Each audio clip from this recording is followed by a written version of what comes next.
오늘은 제 8과 말씀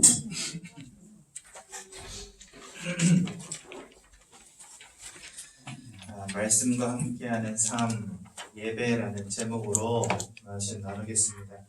베드로전서 2장 2절인데요. 베드로전서는 신약성경에 있습니다. 신약성경 베드로전서 2장 2절입니다. 혹시 나는 베드로전서가 어디 있는지 모릅니다 하시는 분은 손 들어주세요. 저희가 가서 찾아드리겠습니다. 베드로전서 2장 2절 말씀.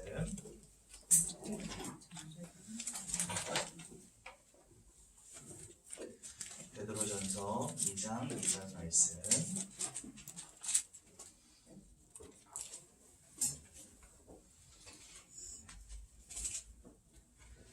찾으신 것 같네요.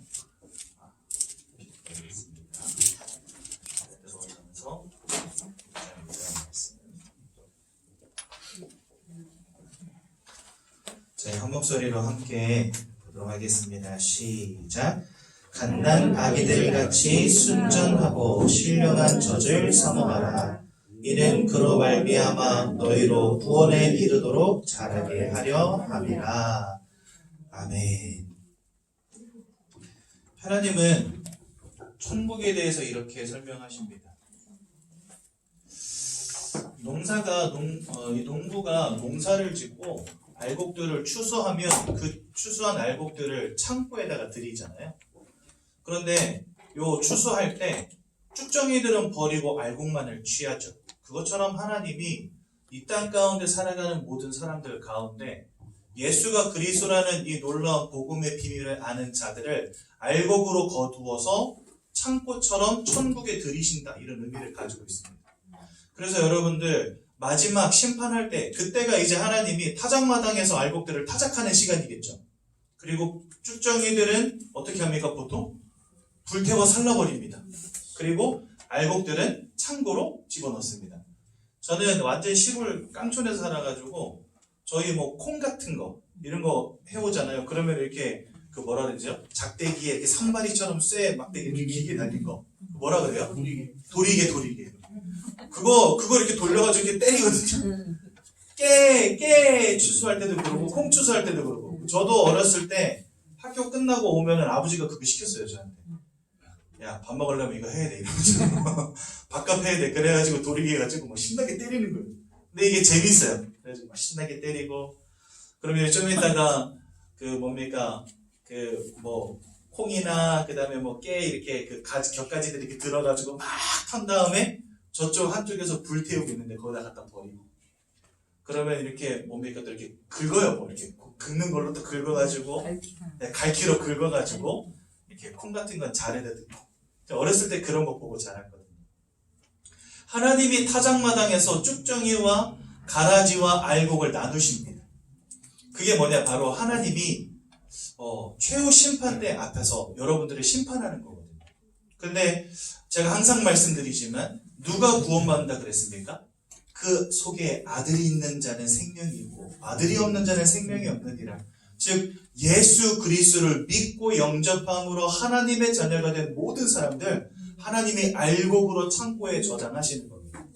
이거를 우리는 뭐라고 하냐면 바로 추수하는 거라 말하거든요. 여러분들 이제 가을이지 않습니까? 가을이기 때문에 막 저 밖에 있는 알곡들을 다 추수해서 들이죠. 이제 벼도 빼고, 그 다음에 여러 열매도 이렇게 따고, 그것들 다 어떻게 합니까? 이쁘게 잘 갈무리해서 자루에 담아서 창고에 들이듯이 하나님이 마지막 때에 여러분들 안에 그리스도 예수가 있는가 없는가 보시고 그리스도 예수의 생명을 가진 모든 자들은 잘 갈무리하셔서 저 천국으로 드리는 것입니다. 이게 뭐냐? 하나님이 우리를 추수하신다는 겁니다. 그래서 우리에게는 세 가지 절기 중에 하나가 뭐냐면 바로 추수감사절이라는 게 있어요. 제가 이 이야기를 왜 오늘 할까요? 네, 오늘이 바로 추수감사절입니다. 근데 우리는 보통 지금까지 뭐 때문에 감사했냐? 아이고, 하나님 쌀농사 잘 돼서 감사합니다.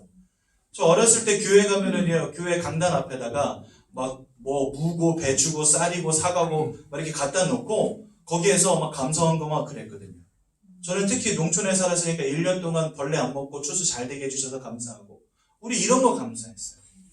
근데 여러분, 사실 우리 먹고 사는 것 하나님이 다 아시고 채우신다 그랬거든요. 그거는 솔직히 하나님 아버지 앞에 감사할 만한 제목도 못 됩니다. 무엇을 볼 때요?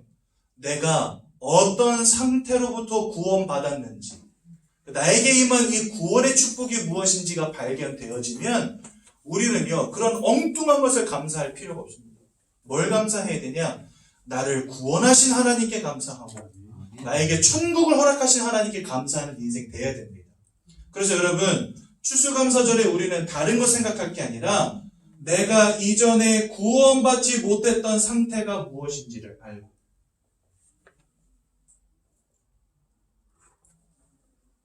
간단하게 말하면 우리가 구원받지 못한 상태는 무엇이었습니까? 네, 하나님과 단절된 상태였어요.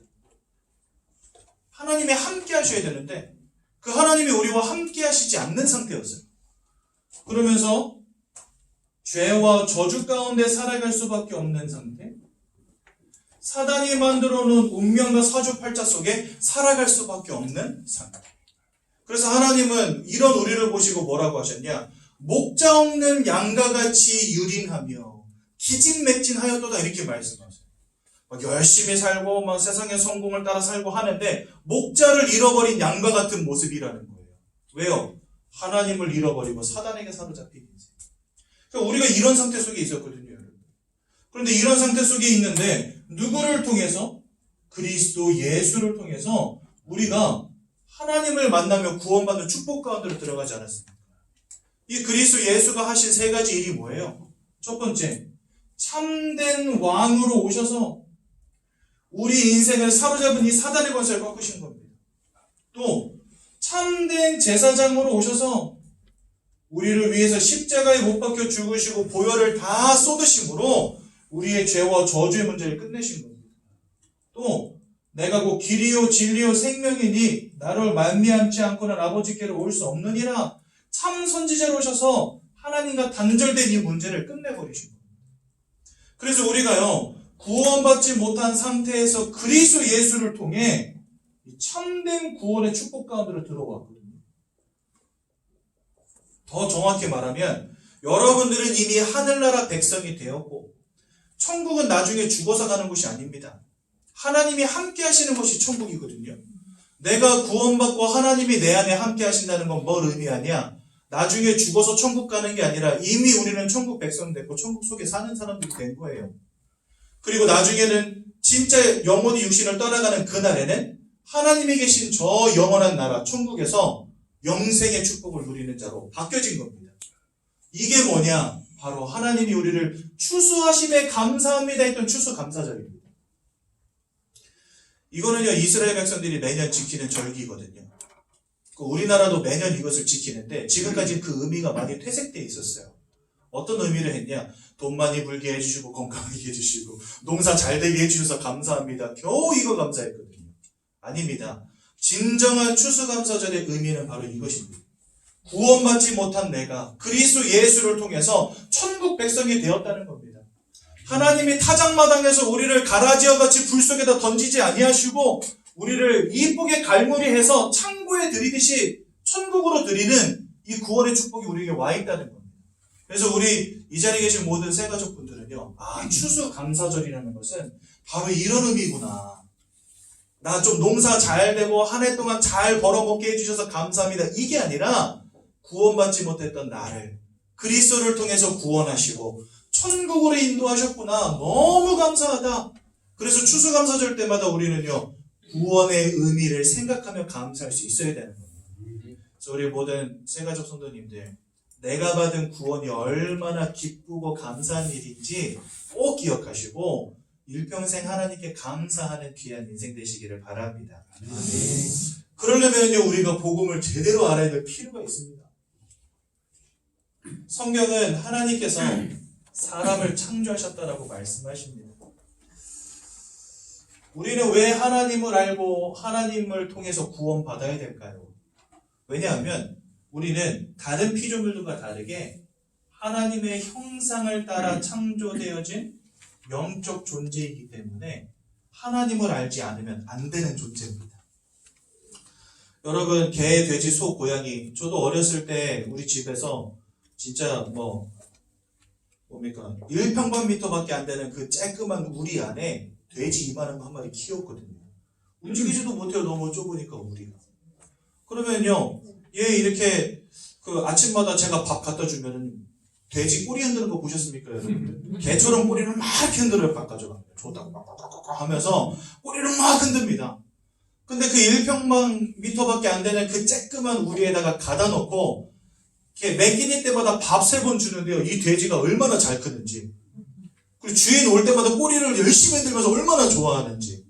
여러분들 만약에 누가 여러분들 목줄 매고 목에다가 개줄 매가지고 1평방미터밖에 안 되는 공간에다 넣어놓고 1평생 밥 걱정 안 하게 해준다. 그럼 여러분들 행복하시겠습니까? 나를 가둬놓은 그놈하고 사생 결단을 하겠죠. 네가 죽든 내가 죽든 한번 싸우자 이러면서. 그렇죠? 사람은요 밥만 준다고 행복한 존재가 아닙니다. 근데 다른 우리 동물들은요 조금 이뻐해주면서 밥 주면요 목줄 걸어놔도 좋다고 막 혓바닥 이렇게 내밀고 막 꼬리 막 흔들면서 옵니다. 네. 저 어렸을 때 춘심이라는 진돗개 키웠었거든요. 집에서. 이름이 춘심이에요. 근데 제가 초등학생 때 키가 요만하잖아요. 근데 얘가 제가 학교 갔다 와서 집에 들어오면 저한테 이렇게 매달리는데 이렇게 일어서면 저보다 키가 더 큰 그런 진돗개였거든요. 근데 맨날 목줄을 매놓고 저 뒤에다 그 쬐끄만 그 개집에다가 넣고 키우는데도 불구하고 바깥도 주면 엄청 좋아합니다. 한 번씩 이렇게 쓰다도 주면 아주 기가 막히게 좋아합니다. 세상에서 제가 제일 좋대요. 묶어놓고 키우는데도 불구하고. 근데 여러분 만약에 여러분들을 누가 그렇게 했다. 행복하시겠습니까? 사람은요 절대 그럴 수 없어요. 왜냐? 먹는 게 충족이 되어지고 나 좀 이뻐해주는 어떤 존재가 있다고 해서 사람은 행복한 존재가 아닙니다. 왜 그럴까요? 뭔가 달라요 우리는요. 다른 동물들과는 분명히 달라요. 어떻게 다르냐? 하나님이 사람을 영적 존재로 만드셨어요. 그래서요 형상을 따라 창조되었기 때문에 영적 존재이기 때문에 영적 행위를 하는 유일한 존재가 바로 사람입니다. 어딘가에 가서 막 빌고 절하고 드리고 막 이런 거 다 하잖아요. 보름들 뜨면은 막 괜히 목욕 제기하고 정한수 떨고 막 빌고 싶고, 그렇죠? 산에 올라가다가 돌탑 같은 거 보이면 나도 돌 하나 올려놓고 또 빌고 싶고, 뭔가 일이 잘 안 풀린다 그러면은 이전까지 한 번도 가본 적도 없는데 왜 괜히 무당 찾아가서 한번 물어보고 싶고, 굿이라도 한번 해야 되나 이런 생각도 들고. 왜 그렇습니까? 사람이 영적 존재라는 증거입니다. 여러분들은 그냥 육신만 가진 존재 아닙니다. 마음과 생각만 가진 존재 아닙니다. 여러분들은요 무엇인가 눈에 보이지 않지만 분명히 살아계신 절대자를 찾는 영적인 욕구가 있다니까요. 왜냐? 영적 존재이기 때문에 그렇습니다. 또 이 땅을 창조하신 하나님을 닮았기 때문에 창조의 능력을 가진 유일한 존재가 바로 여러분들입니다. 여러분들은 한마디로 말해서 다른 피조물들과는 철저하게 구별된 존재들이라는 거예요. 특별하게 지음받은 존재라는 거죠. 그럼 하나님이 왜 이렇게 우리를 창조하셨을까요? 그것이 중요하지 않습니까? 그것은 하나님 안에서 하나님만 주실 수 있는 최고의 축복을 누리는 존재가 되라는 것입니다. 우리는 이것을요 그래서 원리라고 하거든요. 어떤 원리냐? 우리가 참된 행복을 누리고 참된 만족을 누리는 원리를 하나님이 우리에게 주시는 거예요. 여러분 사람은 영혼이라는 걸 가진 존재예요. 생각을 가진 존재예요. 육신을 가진 존재예요. 그렇죠? 우리가 어떤 배경, 어떤 환경 속에 사느냐 정말 중요합니다. 왜냐하면 우리는 그것에 영향받거든요. 여러분들 한겨울에 따뜻하게 옷 입어야지 반팔 입고 돌아다니면 필히 감기 걸립니다. 그렇지 않습니까? 우리는 영향받는다는 거예요. 생각과 마음. 많은 사람들이 지금 정신문제로 막 고통당하는데 이런 사람들 가만히 보면 어렸을 때 뭔가 상처 속에서 오는 트라우마 이런 거 갖고 산 사람도 있어요. 여러분들 존 레넌 맞나? 존 레넌이라는 외국인이 있어요. 이름이 잘 생각이 안 나는데 이 사람 희대의 연쇄 강간 살인마입니다. 그런데 이 사람한테는 자기가 뭐라고 말했냐? 존 레넌이 아닌 것 같은데 아무튼 비슷한 이름인데 자기 안에는 24개의 인격이 있다고 말했어요. 그래서 자기가 한 살인의 행위들을 기억을 못해요. 왜냐면 나 아닌 또 다른 자아가 한 거라고 말하기 때문에. 근데 이 친구가 어렸을 때부터 뭘 당했냐? 아버지로부터 삼촌으로부터 성적 학대를 당한 거예요. 이런 게 트라우마가 돼가지고 나중에 수없이 많은 여성들을 강간하고 살인한 살인범이 된다니까요. 즉 마음이 영향받는다는 겁니다. 그래서 우리가 어떠한 환경 속에서 자라나느냐 정말 중요하거든요. 그렇다면 여러분, 이 영적인 환경은 얼마나 중요하겠습니까?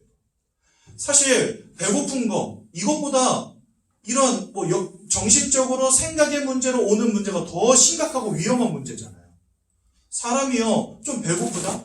그러면요, 뭐 일을 해서 돈을 벌어가지고 빵 같은 거 사 먹으면 되잖아요.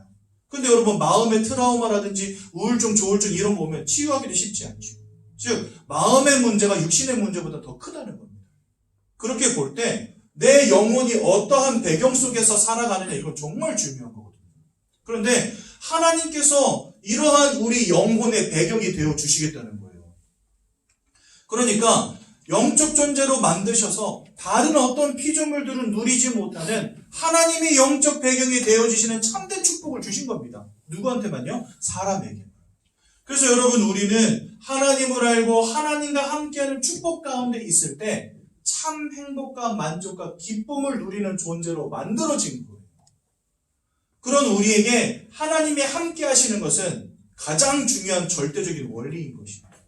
마치 물고기는요, 물속에 살아야 하듯이 물을 떠난 물고기는 절대로 살아갈 수 없거든요. 그렇죠? 물 밖에 나온 물고기에게 필요한 건 뭐겠습니까? 떡밥이 아니에요. 지렁이도 아닙니다. 뭐가 필요하냐면 물이 필요합니다. 뿌리 뽑힌 나무에게 필요한 건 뭐겠습니까? 빨리 다시 심어줘야 돼요. 땅에다가. 여러분들 나무를 옮겨 심을 때 어떻게 하는지 아십니까? 그냥 뽑아서 들고 가는 거 아니에요. 특히 큰 고목들은 그냥 뽑아서 들고 가면 죽어버립니다. 그래서 뿌리에다가 흙을 이만큼 매달고 줄로 꽉 동여매야 돼요. 흙덩어리가 떨어지지 않도록. 그 다음에 충분히 물을 줘서 흙을 다 적신 다음에 갑니다. 그래서 1시간 반이고 2시간 이동한 다음에는요, 포크레인으로 깊게 파가지고 얘 묻은 이렇게 딱 심은 다음에 흙으로 잘 덮어주고 물까지 잘 줘야지 얘가 살아요. 나무는 흙을 잃어버리면 죽는 겁니다. 하나님이 그렇게 원리를 가지고 창조하셨어요. 새는요, 날개가 꺾인다? 더 이상 못 삽니다. 참새가 그 얇은 다리로 깡충깡충 뛰어다니면서 살겠습니까? 여러분, 날개 부러졌는데. 아니에요. 날개가 부러진 새는요, 더 이상 살 수 없는 거예요. 그것처럼 하나님이 우리의 영적 배경 되어주셔야 돼요. 물고기의 물과 같은 존재가 바로 하나님이시라는 거예요. 나무에겐 흙과 같은 존재가 바로 하나님이시라는 거예요. 영적 존재인 우리에게 하나님이 계시지 않으면 우리는 살 수 없는 존재가 되었다는 거예요. 하나님이 하나님을 알고 하나님만 주시는 최고의 축복을 누리라고 영적 존재로 만드시고 하나님이 우리의 배경 되어주셨다는 겁니다. 그래서 원래 인간, 하나님이 처음 지으신 아담과 하와, 이 인간들은요, 이 축복 속에 있었어요. 근데 어느 날 아주 중대한 근본적 문제가 벌어지게 됩니다. 어떤 근본적 문제냐? 성경에 보면 하나님을 대적하여 타락한 영적 존재의 이름이 나옵니다. 그 녀석의 이름이 뭐냐? 바로 사단입니다. 이 사단이요, 하나님의 형상을 닮은 영적 존재, 사람을 또한 속이고 넘어뜨립니다. 그래서 뭐 하게 되냐? 하나님이 따먹지 말라는 선악과를 따먹는 원죄 짓게 만들어버립니다. 그 결과로 어떤 문제 가운데 빠지게 만들어버리냐? 하나님과 함께 해야만 되는 영적 존재인 사람이 하나님을 잃어버리게 되는 문제 가운데 빠지게 됩니다. 즉 하나님과 단절되는 문제 가운데 빠지게 된 거예요. 여러분들 태어나셔서 지금까지 20년, 30년 살아오시면서 한 번이라도 하나님이라는 존재를 스스로 생각해 보신 적 있습니까? 아무도 없을 겁니다. 내가 영적 존재라는 거 생각해 보신 적 있습니까? 아무도 없을 겁니다. 여러분들 길 갈 때 사람들하고 인사하면 뭐라 인사하세요? 건강하십니까? 평안하십니까? 이렇게 물어보지만 당신의 영혼은 평안하십니까? 이런 질문, 이런 인사 해보신 적 있으세요, 여러분들? 한 번도 그런 적 없으실 거예요. 다들 건강하게 마음 평안히 잘 살면 그만이다라는 생각을 갖고 있는 겁니다. 내가 영적 존재라는 거 아무도 신경 쓰지 않는다는 겁니다. 성경은 사람이라는 존재를 말씀하실 때 하나님의 형상을 닮은 영적 존재라는 것을 가장 강조하시거든요. 그런데 이 땅을 살아가는 대부분의 사람들은 내가 영적 존재라는 것도 모르고 하나님이 계시다는 사실도 모릅니다. 왜 그럴까요? 하나님과 단절돼 버렸어요. 물고기가 물을 잃어버린 것이 곧 사망이듯이 하나님을 잃어버리는 것이 곧 사망입니다. 그래서요, 에베소서 2장 1절에 보니까 죄와 허물로 인하여 죽었던 너희를 살리셨도다 이래 돼 있습니다. 즉 우리가 하나님을 잃어버림으로 말미암아 영적 사망 가운데 떨어지게 된 겁니다. 내가 아무리 노력해도 아무리 열심을 내도 아무리 최선을 다해도 내가 원하는 행복이 오지 않는 인생이 돼버린 겁니다.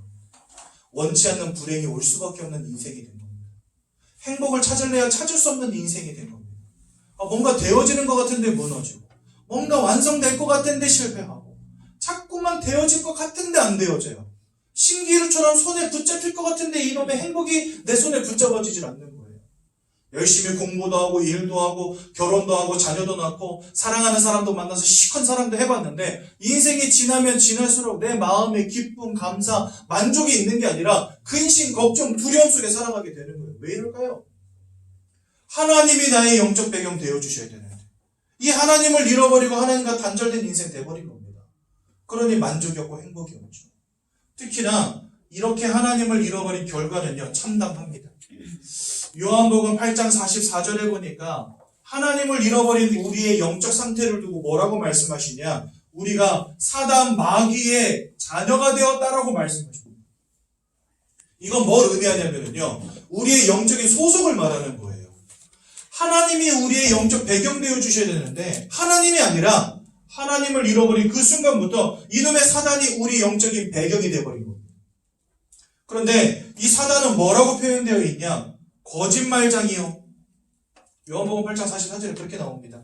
이는 거짓말장이요. 처음부터 살인한 자요. 그 속에 진리가 없다 말씀하십니다. 자기 것으로 늘 말하나니 늘 거짓말을 말할 수밖에 없는 존재예요. 이게 바로 사단입니다. 이것을 우리는 세상 말로 뭐라고 하냐? 바로 운명과 사주팔자라고 합니다. 많은 사람들이 인생에 문제가 닥쳐오고 어려움이 닥쳐왔을 때 보통 뭐라 하는지 아십니까? 아이고 팔자 사납다 이렇게 말합니다. 운명이려니 하고 살아갑니다. 야 사주가 왜 그러냐 이렇게 살아갑니다. 어쩔 수 없어 그게 인생이야 라고 말합니다. 근데 성경은요 아주 정확하게 설명하십니다. 우리가 하나님을 잃어버리고 사단이라고 하는 영적 존재에게 노예되어지고 포로 되어버린 것입니다. 운명과 사주팔자라는 것에 꽉 붙잡힌 인생이 되어버린 것입니다. 성경은 요한복음 10장 10절에 뭐라고 말하냐, 이 녀석이 강도라고 말합니다. 강도는 모든 것을 빼앗고 죽이고 멸망시키려는 자라고 말씀하십니다. 우리의 영적인 배경이 사단이 되었는데 이 사단은요 여러분들로부터 모든 것을 빼앗고 죽이고 멸망시키려는 자라는 거예요. 여러분들이 못나서도 아니고 여러분들이 이상한 남편, 아내 만나서도 아닙니다. 내 인생이 왜 고단하고 이렇게 힘든가 생각해 볼 때 우리 많은 이유들을 찾잖아요. 많은 핑계들을 찾잖아요. 그런데 지금까지 한 번도 생각해보지 못했던 영적인 이유가 여기 나오는 거예요. 내가 못나서도 아니고 내가 최선을 다해서 인생을 살지 않아서도 아닙니다. 여러분들 잘못이 아니라는 거예요. 여러분들에게 와 있는 실패, 여러분들에게 와 있는 고통, 여러분들에게 와 있는 불행, 여러분들 잘못이 아니라는 거예요. 그리고 그냥 아이고 이게 그냥 팔자구나 그것도 아니라는 겁니다. 하나님을 잃어버린 채 사단에게 사로잡혀버린 거예요. 여러분들로부터 모든 축복, 모든 건강, 모든 경제, 모든 응답, 모든 것을 빼앗아가는 영적 존재에게 안타깝지만 여러분들이 사로잡혀버린 겁니다. 언제부터요? 하나님을 잃어버린 순간.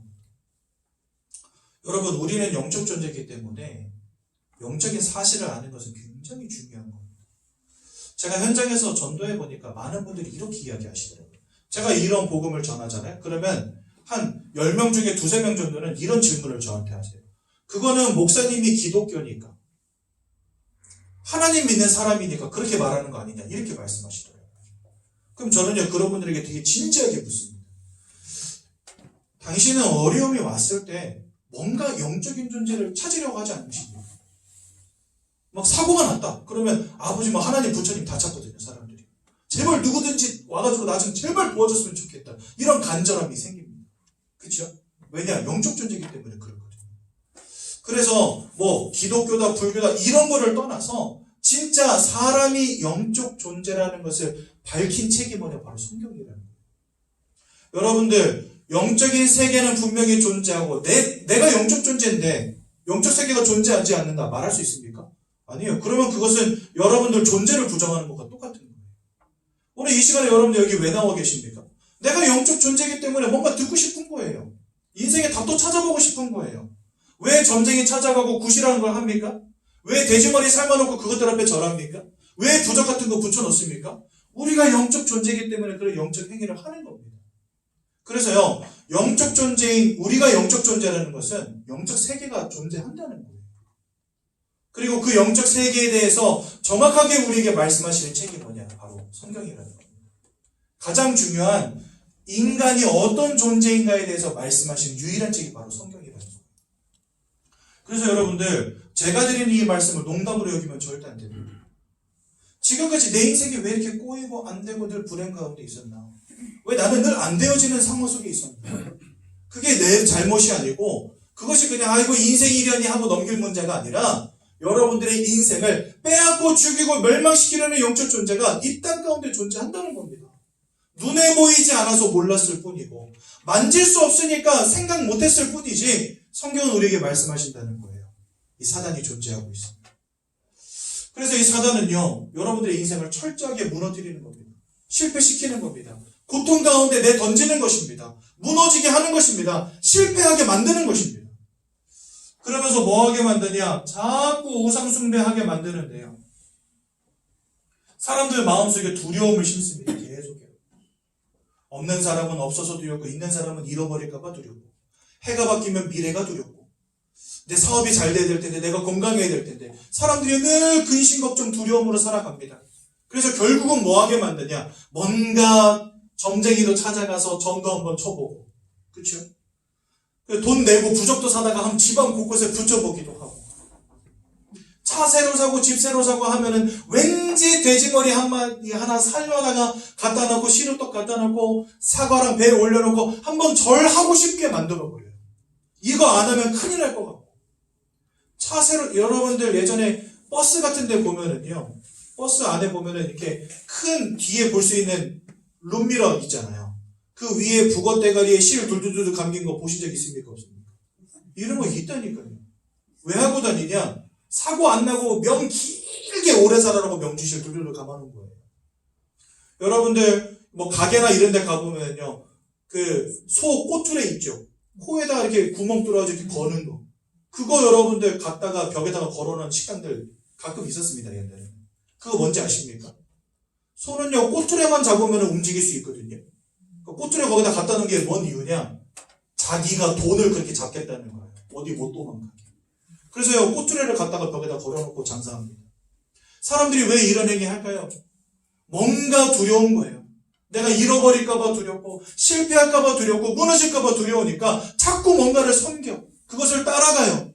뭔가 드리고, 그것을 섬기고, 그것들 앞에 가서 절하고, 그것들 앞에 가서 기도하고 합니다. 근데 성경은 우리에게 뭐라고 말씀하시냐? 고린도서 10장 20절에 보니까 이것은 대저 이방인들이 하는 제사는 귀신과 교제하는 것이니라. 우리는 어떻게든 불행을 막아보겠다고 했던 이 모든 우상 숭배의 행위들이 결국은 여러분들에게 더 큰 불행으로 더 큰 저주로 돌아오게 되는 것입니다. 옛날에 어떤 목사님이 되게 재미있는 이야기 해주셨어요. 현장에서 어떤 성도님 한 분을 만났는데 이분이 그런 고민을 그런 자기가 과거에 있었던 경험을 말하더래요. 딸내미가 청소년이 되면서 사춘기가 세게 와가지고 가축을 하기 시작했대요. 그래가지고 이분이 이 딸내미를 어떻게 해야 되나 고민하다가 점집을 찾아간 거예요. 점집을 찾아가가지고 이제 점을 치고 그 다음에 부적도 사고 한 거예요. 그랬더니 무당이 아주 좋은 이야기를 해주더라고요. 그게 뭐냐? 내일 딸이 돌아올 겁니다. 집 나갔다 딸이 돌아올 겁니다. 그러니까 이거 가서 부적 붙이면 돌아온다니까. 그래서 이 아줌마가 그걸 50만 원을 주고 산 거예요, 부적. 다시는 집 나가지 말라고. 그래서 부적 갖다가 집에다 이렇게 딱 붙인 겁니다. 다음날 딸이 왔을까요, 안 왔을까요? 왔어요. 세상에. 이 아줌마 깜짝 놀라고, 야, 역시 부적이 효험이 있네. 그래가지고 그날 이제 잘 해 먹인 겁니다. 닭도 삶아주고, 뭐 고기도 튀겨주고 이러면서 밥 맛있게 먹고 이제 절대 나가지 마. 그랬더니 엄마 안 나갈 거야. 이 아줌마가 감동받은 거예요. 야, 이 부적 진짜 효험이 있네. 그래서 다음날 아침에 일어났더니 뭔 일이 벌어졌을까요? 왔어. 딸내미가 엄마 지갑을 들고 나갔어요. 애들아니 엄마 지갑 들고 나가놨죠. 하루 동안 밥 맛있게 먹고 엄마 지갑 들고 나가버렸어요. 인생이 이렇습니다, 여러분. 뭔가 해결되어지는 것 같죠. 많은 분들이 막 굿하고 하는데 처음에 50만 원짜리, 굿이 50만 원짜리는 없죠. 한 100만 원짜리. 나중에는 얼마짜리 해야 돼요? 300만 원짜리. 나중에 1000만 원짜리. 정말 굿 같은 거 많이 하시는 분들 100이면 100 이렇습니다. 한 번 하고 끝나는 법이 없어요. 왜 그럴까요? 이게 귀신과 교제하는 거라는 걸 몰라요. 우리. 이거 하면 축복받는 줄 알아요. 잠깐 문제가 해결되어지는 것처럼 보이지만 더 큰 문제가 보여요. 참 희한하죠. 왜 그런지 아십니까? 영적 존재에게 사로잡힌 인생. 그러니까 한마디로 말해서 짜고 치는 고스톱에 여러분들 당한 거예요. 여러분들 타짜 만나보세요. 도박판에서 어떻게 됩니까? 처음에 뭐 한 50만 원 따. 근데 결국은 1000만 원 쓸어 갑니다. 이 타짜들이. 여러분들에게 응답이 오는 것처럼 보이죠? 그래서 이 우상숭배 더 심취하게 만들어버립니다. 그러면서 결국은 여러분들 저 나락으로 떨어뜨리는 거예요. 이 누구의 역사냐? 사단의 역사. 그러니 여러분 생각해 보십시오. 우리의 영혼이 이와 같은 자에게 노예되어지고 소속되어지고 이것이 축복인 줄 알고 열심히 했지만 결국은 귀신과 교제하는 것인데 우리 마음에 평안함이 있을 수 있습니까, 여러분? 우리 마음에 행복이 있을 수 있습니까? 세상이 말하는 진리를 따라 네가 착하게 열심히 공부 많이 해서 일 열심히 하고 돈 많이 벌면 행복해질 수 있어. 이거 하나 바라보면서 지금까지 열심히 살아왔는데 한 번도 찾아본 적이 없는 평안과 행복. 내가 원치 않는 불행, 내가 원치 않는 사건, 사고 계속해서 오면서 마음이 무너질 대로 무너지는 거예요. 더 중요한 건요. 빌립보서 4장 6절에서 7절에 이런 말씀이 있어요. 하나님의 평강이 너희 마음과 생각을 지키신다 이렇게 되어 있습니다. 우리의 마음과 생각을 영적인 배경 되어주신 그 참된 축복의 배경 되어주신 하나님이 함께 하실 때 우리 마음과 생각을 지켜주신다는 거예요. 그 말은 뭐죠? 마음과 생각을 지키는 자가 있다면 마음과 생각을 무너뜨리는 자도 있다니까요. 사단의 역사 속에서 마음과 생각이 자꾸 무너집니다. 막 상처받게 만들고 트라우마 속에 빠지게 만들고 어느 날 갑자기 우울증에 빠지게 만들고 별 이유도 없어요. 갑자기 막 슬픔이 오는데 갑자기 막 죽고 싶은 생각이 막 들어오는 거예요. 나는 그러고 싶지 않은데 내가 힘을 내봐야지. 내 긍정적인 마음을 가져야지. 아무리 마음을 내가 먹으려고 해도 안 돼요. 왜요? 마음과 생각은 하나님 지키셔야 돼요. 그런데 마음과 생각을 무너뜨리려 하는 자가 자꾸만 우리 마음과 생각을 틈타는 겁니다. 여러분들 안에 우울증을 심고 조울증을 심고 때로는요 악몽을 꾸기도 하고 귀신을 보기도 하고 환청을 듣기도 하고. 여러분 제가 한번 태국에 갔거든요. 태국에 가면은 막 이렇게 그 절이 많습니다. 사찰이 많아요. 그래서 한 번은 이렇게 가가지고 사찰을 구경을 하는데 예를 들어서 건물이 이렇게 있고 길이 이렇게 있단 말입니다. 여기가 건물이에요. 그래서 제가 어떤 분하고 여기서 이렇게 둘이 같이 이쪽을 보고 걸어가고 있었거든요. 근데 어떤 분이 여기 딱 서가지고 이쪽을 보면서 대화를 하고 있는 거예요. 하하하하, 예, 알았습니다. 막 이러면서. 그래가지고 뭐 대화하나 보다 하고 저희는 이렇게 지나갔죠. 누구랑 대화하나 보니까 아무도 없는 거예요. 여기. 누구랑 대화하고 있습니까? 네, 귀신하고 대화하고 있는 거예요. 이런 사람들이 지천에 널렸다니까요. 여러분들 진짜 안타깝습니다. 너무나 많은 사람들이 이런 영적 문제, 이런 마음의 문제에 지금 고통당하고 있다니까요. 약을 먹어도 안 되고 어디 병원에 간다고 해결되어지지도 않는 문제입니다. 영적 존재인 사람이기 때문에 사람에게만 오는 영적 문제입니다. 하나님이 배경되어 주시면 끝날 문제인데 하나님을 잃어버렸기 때문에 오는 문제인 것입니다. 여러분들 잘 아셔야 돼요. 사람이 영적 존재라는 것에서부터 출발하셔야 된다니까요. 그래야 내가 보이고 내 인생이 보입니다. 여기서부터 출발하지 않으면 답이 없어요. 여러분 문제를 제대로 파악해야 답도 찾을 거 아니에요. 문제가 뭔지 모르는데 답을 어떻게 찾냐 말이죠. 세상은 사람이 영적 존재라는 걸 인정하지 않습니다.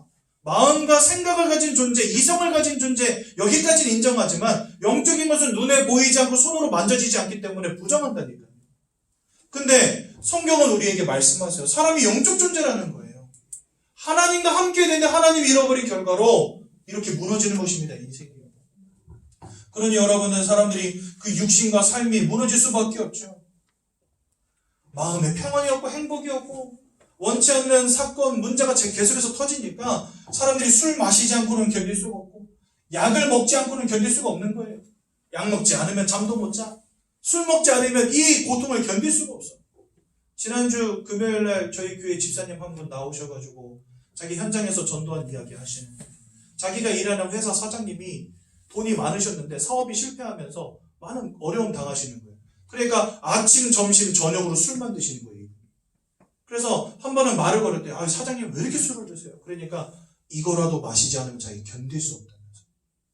마음과 생각과 인생이 무너지니까요. 마시지 않으면 견딜 수가 없는 거예요.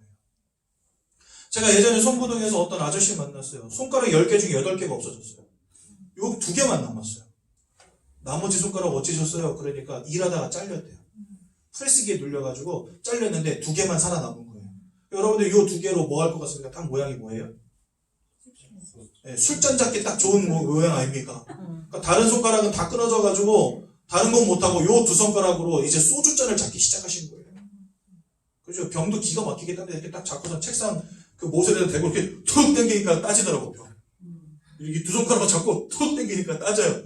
그래가지고 이렇게 부어서 마시는 거예요. 맥주 마시고. 소주는 발로 잡고 이렇게 돌려서 까가지고 마시고. 근데 이분이요, 복음 전하는데 저한테 재미있는 이야기예요. 복음 전하는데 막 웃어. 막 이래요. 그래서 왜 그러세요? 그러니까 저것들 3마리가 앉아가지고 목사님 이야기할 때마다 자기한테 뭐라 하는데 그 말이 웃게 되는 거예요. 소름. 아무도 없는데 거실에 둘이 같이 앉아있는데 저것들 3마리가. 여러분, 사람들의 인생이 어쩜 이렇게 무너집니까? 행복하고 싶어요, 다들. 근데 인생이 행복하지를 않아. 왜 그럴까요? 영적 존재인 사람이 하나님만 몰라요.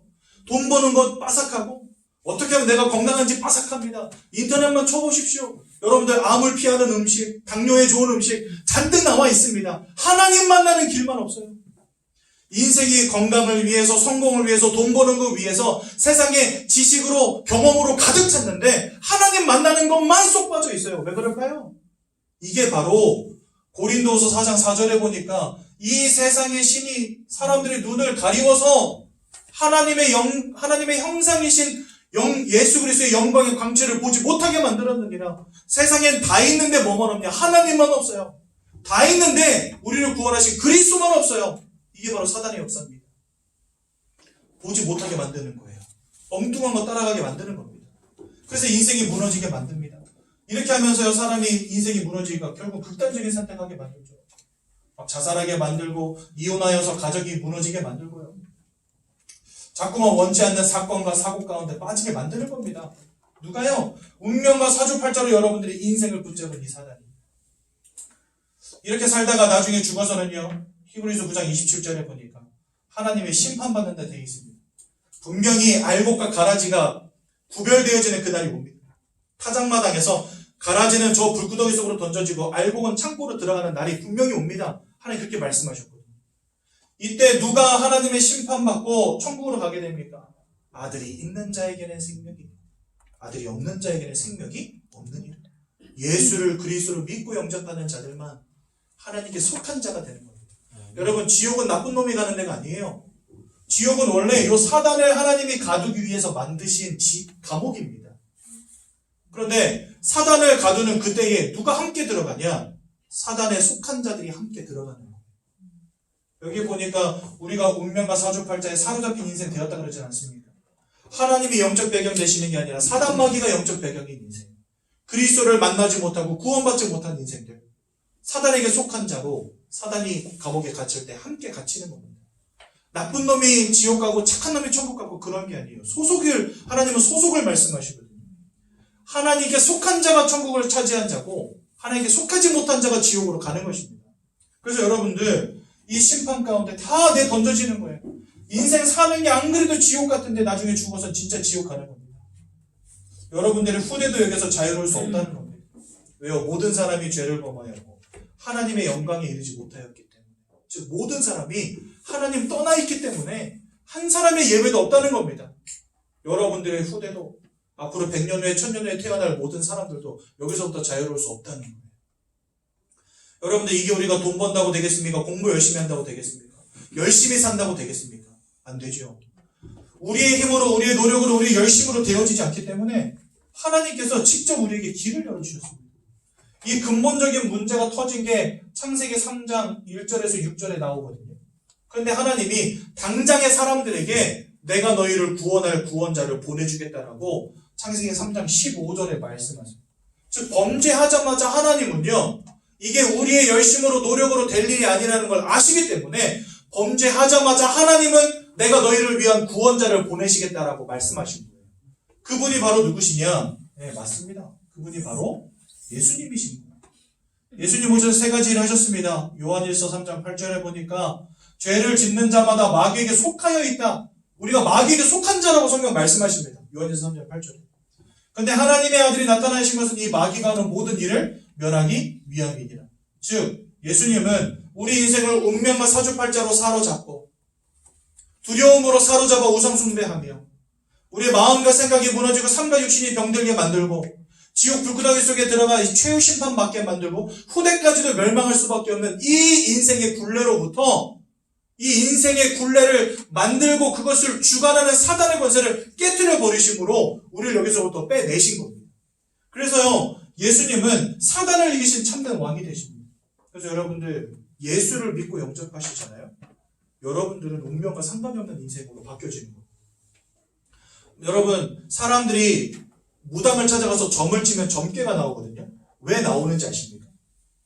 여러분들이 사단에게 사로잡힌 자고 여러분들의 인생을 사단이 인생의 시나리오를 이미 다 짜놨어요. 그게 운명과 사주팔자라는 겁니다. 그러니 여러분들의 미래에 무슨 일이 벌어질지 귀신 들린 자들은 다 안다는 거예요. 여러분들이 가서 점을 치면 여러분들 미래가 보인다니까요. 왜요? 그 시나리오로 여러분들을 사로잡고 있기 때문에. 내가 원치 않아도 40대에 뭐 큰 병이 온다. 당해야 됩니다. 사업이 무너진다. 그래서 여러분들 굿도 하고 점도 치고 하는 겁니다.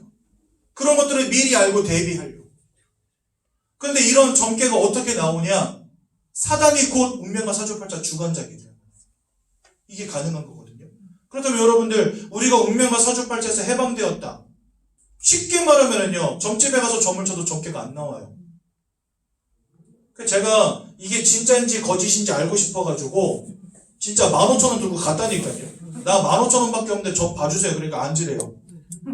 생년월일 말하라 해서 1980년 12월 23일생입니다. 그러니까 아줌마가 막 신나게 이것저것 하더라고. 근데 뭐라냐? 점괘가 안 보이고 십자가가 보인대, 십자가. 저한테 그렇게 말씀하시더라고요. 한 사람만 찾아가면 사입일 수 있잖아요. 그쵸? 제가 200명 넘게 만나봤습니다. 200명 넘게 만나고 제 사주를 물어봤어요. 제 과거의 일은 잘 맞춰요. 왜? 이미 되어진 일이니까. 앞으로 뭔 일 벌어질지 몰라요. 참 신기하죠? 왜 그렇습니까? 운명과 사주팔자에서 해방된 인생이기 때문에. 저만 그랬으면 이게 목사님 사기치는 거 아닙니까? 이렇게 말씀하실 수 있잖아요. 저희 교단에 있는 수많은 사람들이 다 복채 들고 가가지고 다 해봤습니다. 재미있죠? 점괘가 안 나와요. 정말 신기하게도 점괘가 안 나와요. 이게 뭘 의미합니까? 운명과 사주팔자와 상관이 없는 인생으로 바뀌었다는 겁니다. 운명과 사주팔자의 주관자인 사단의 권세가 깨어졌다는 것입니다. 여러분들이 자유케 되었다는 거예요. 그래서 성경 뭐라 하냐? 진리를 알지니 진리가 너희를 자유케 하리라. 여러분들 자유케 될 것입니다. 언제요? 그리스도를 통해서 사단의 권세가 깨어질 때. 또 로마서 8장 1절에서 2절에 보니까 이렇게 말씀하십니다.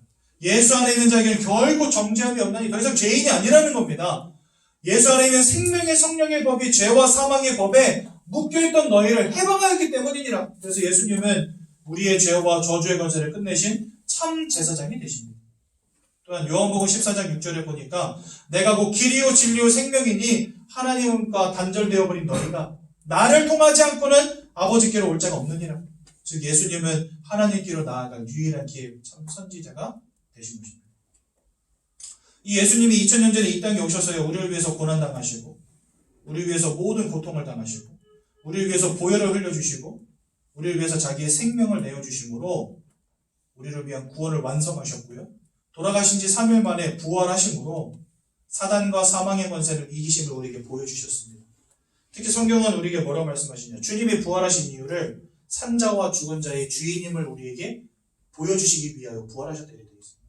즉 하나님은 생사화복의 주관자시고 예수 그리스도를 믿을 때 사망의 권세도 우리가 뛰어넘게 되는 겁니다.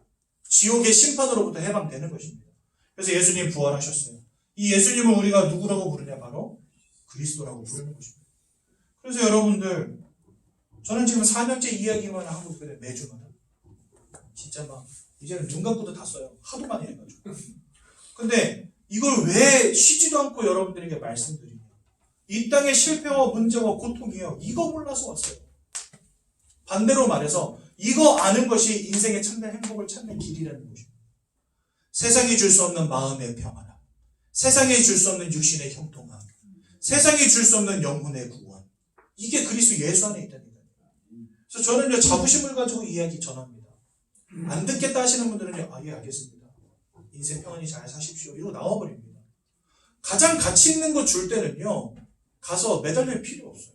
여러분들 간절한 분들 있죠. 예를 들어서 막 지하철 이런 데서 공장 부도나가지고 막 3,000원짜리 인형 같은 거 파시는 분들. 이런 분들은요, 가서 막 제발, 이거 좀 제발 사달라고. 제발 좀 사주세요. 이러지. 가장 가치 있는 진주를 가진 사람, 제발 이거 좀 사주세요. 하겠습니까? 나 이거 100원밖에 안 판 건데. 200억은 가져와야 돼요. 튕기죠? 왜요? 가치 있으니까. 그 옛날에는요, 저 그것도 모르고 막 구걸했어요, 사람들한테. 제발 영접 한 번만 해주세요.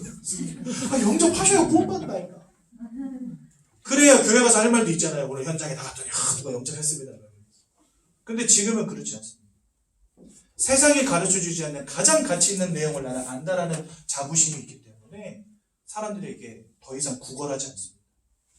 하나님이 주신 이 구원의 축복을 진짜 받기 원하신다면 제가 도와드릴 겁니다.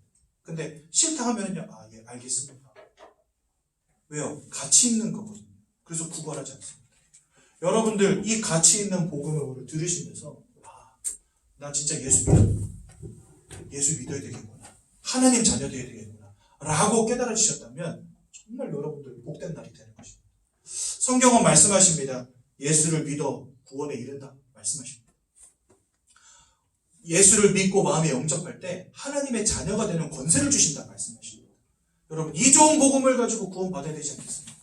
하나님이 돈을 요구하시는 것도 아니고 시간을 요구하시는 것도 아니고 열심을 요구하시는 것도 아닙니다. 그저 믿기만 하면 구원 주시겠다고 약속하셨어요. 여러분들 이걸 고민할 필요 없어요. 오늘 이 시간 저와 함께 기도하시면서 예수를 마음에 영접하겠습니다.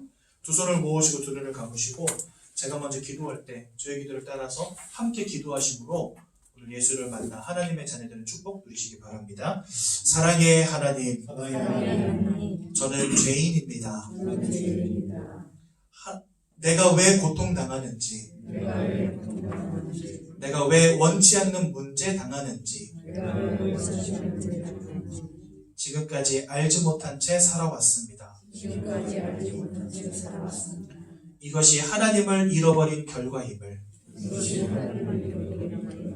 죄와 저주의 결과임을, 사단에게 사로잡힌 결과임을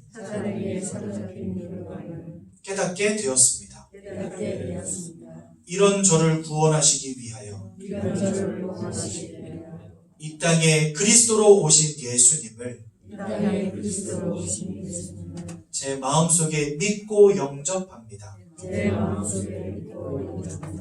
저를 하나님의 자녀 삼아 주시고 구원의 참된 축복 누리게 하옵소서. 저를 구원하신 하나님께 감사드리며 예수님의 이름으로 기도드렸습니다. 아멘. 오늘 8과 말씀 해야 되는데 제가 너무 또 흥분해가지고 말씀을 길게 하는 바람에 이것은 다음 주에 확인하겠습니다. 제가 한번 기도하고 말씀 마치겠습니다. 하나님 은혜 감사합니다. 우리를 구원하신 것 감사합니다. 예수 그리스도를 우리를 위하여 보내신 은혜 감사드립니다. 구원의 참된 축복을 누리는 귀한 성도님들 되시도록 역사해 주옵소서. 예수님의 이름으로 기도드렸습니다. 네. 오늘 새롭게 저희 새가족부를 찾아주신 성도님들이 4분 계신데 오늘은 제가 호명하실 때 그냥 자리에서 한 번만 일어나 주시면 감사하겠습니다. 허은정 성도님, 이연주 성도님, 그리고 황요한 성도님, 정숙자 성도님, 장숙자 성도님이세요. 네. 요거 나중에 이름 바꿔주세요. 정숙자로 되어 있는데 장숙자로 바꿔주십시오. 이렇게 4분 우리 새가족 성도님들 새롭게 저희 새가족부 찾아주셨는데 앞으로 우리 10주 동안 말씀 나누면서 복음이 깊이 이해되어지는 축복 누리시라고 박수로 환영하겠습니다. 감사합니다. 제가 한번 기도하겠습니다.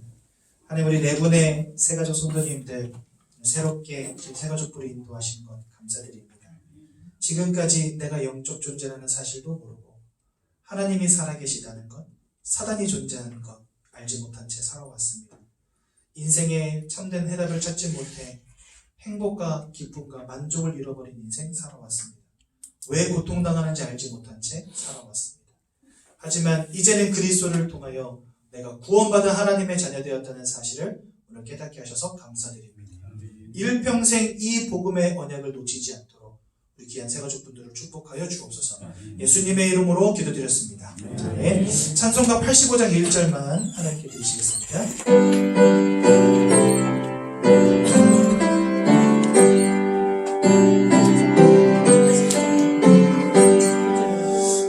주를 생각만 해도 이렇게 좋거든.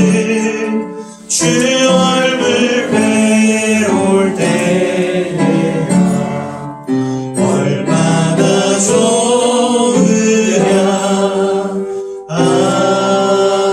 아멘. 우리 새가족 양육교재 4페이지 보시면 주기도문이 잘 나와 있습니다. 우리 함께 고백하고 새가족 예배 마치도록 하겠습니다. 하늘에 계신 우리 아버지여, 이름이 거룩히 여김을 받으시오며 나라의 마음시오며 뜻이 하늘에서 이루어진 것 같이 땅에서도 이루어지이다. 오늘날 우리에게 일용할 양식을 주옵시고 우리가 우리에게 죄 지은 자를 사하여 준 것 같이 우리의 죄를 사하여 주옵시고 우리를 시험에 들게 하지 마옵시며 다만 악에서 구하옵소서. 내 나라와 권세와 영광이 아버지께 영원히 있사옵나이다. 아멘.